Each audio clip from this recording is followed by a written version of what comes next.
A primeira coisa que eu queria falar para vocês é que quando a gente pensa num trabalho com mídias digitais na escola, né, eu aprendi a pensar em 4 coisas iniciais. Isso daqui são, o que eu vou passar para vocês não é que não está escrito em lugar nenhum, né? É o que eu falei, são experiências minhas e que eu coloco essas experiências que eu fui tendo para vocês. Então, eu aprendi a segunda coisa. A gente tem que ficar atento às legislações vigentes, né? Como a gente não tem uma legislação que fale pedagogicamente sobre internet, sobre segurança de internet, sobre que mídias digitais as escolas podem ter ou não, né? Isso a gente não tem, nem acredito que vamos ter alguma coisa tão focada assim, o certo seríamos ter isso, né?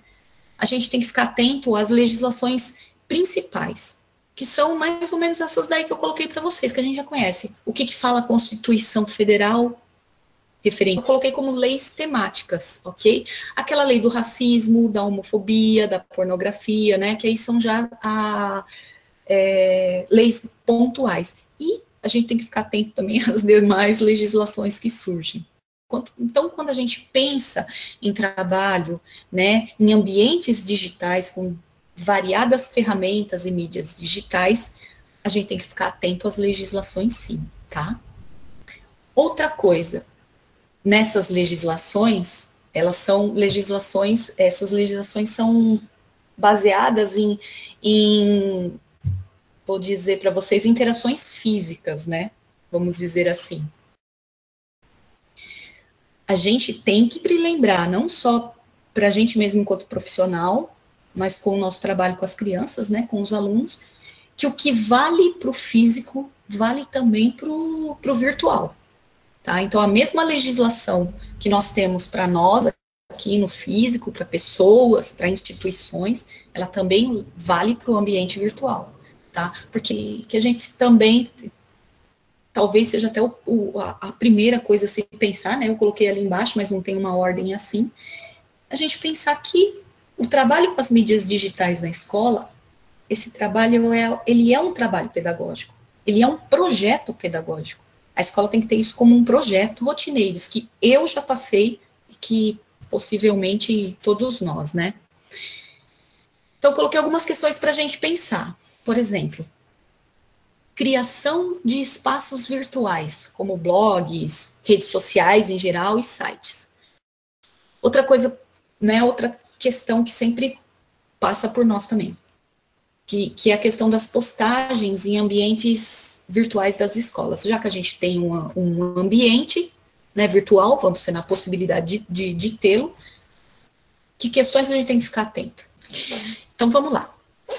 Agora, aqueles 3 pontos que eu coloquei lá, né, que estão longe de acabar, né, aqueles 3 pontos rotineiros, eu dei uma esmiuçadinha agora, mas é só pra gente, só coloquei como reflexão, para depois a gente refletir melhor, tá? E a troca de experiência é sempre válida, aquilo que eu falei para vocês. Então, o primeiro ponto, que era a criação de espaços virtuais, blogs, redes sociais e sites, né, aquelas questões iniciais lá atrás. Tem 3 pontinhos que eu coloquei para vocês, para a gente pensar também. Então, e parta dessa gestão, a criação desses ambientes, né, com nome de escola, tudo certinho, mesmo sendo caracterizados como contas pessoais, enfim, né, ele não vai usar a conta com o nome dele, e sim criar em nome da escola, tudo, e ali dentro da criação tem espaço para ele colocar autorização, passando isso pelo conselho, né, de escola, que vai ser utilizado esse tal veículo de comunicação com a comunidade e de projetos, enfim. Isso aqui é uma coisa que a gente pode depois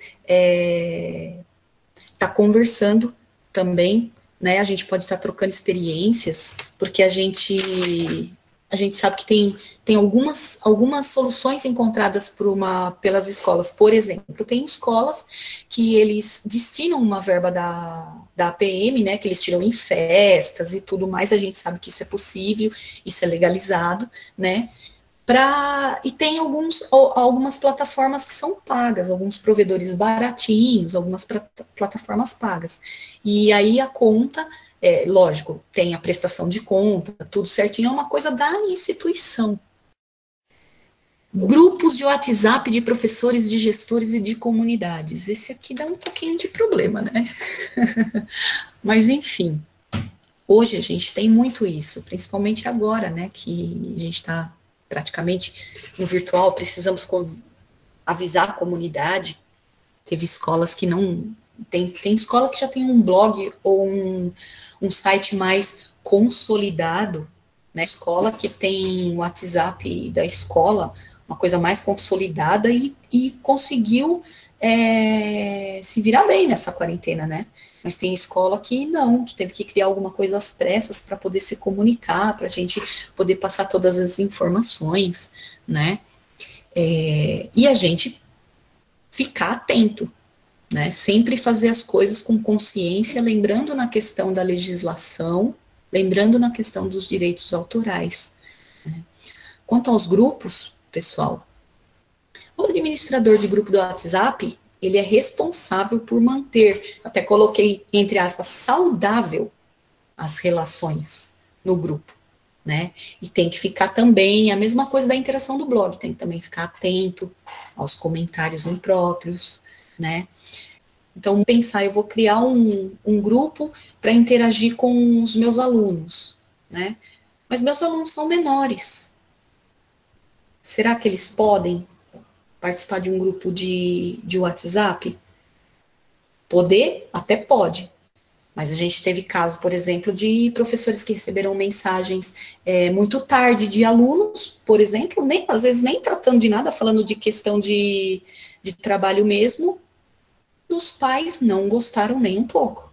E aí esses pais, eles podem reclamar juridicamente? Pode, né? Pensando, pode não dar em nada, mas só o trabalho que o professor vai ter,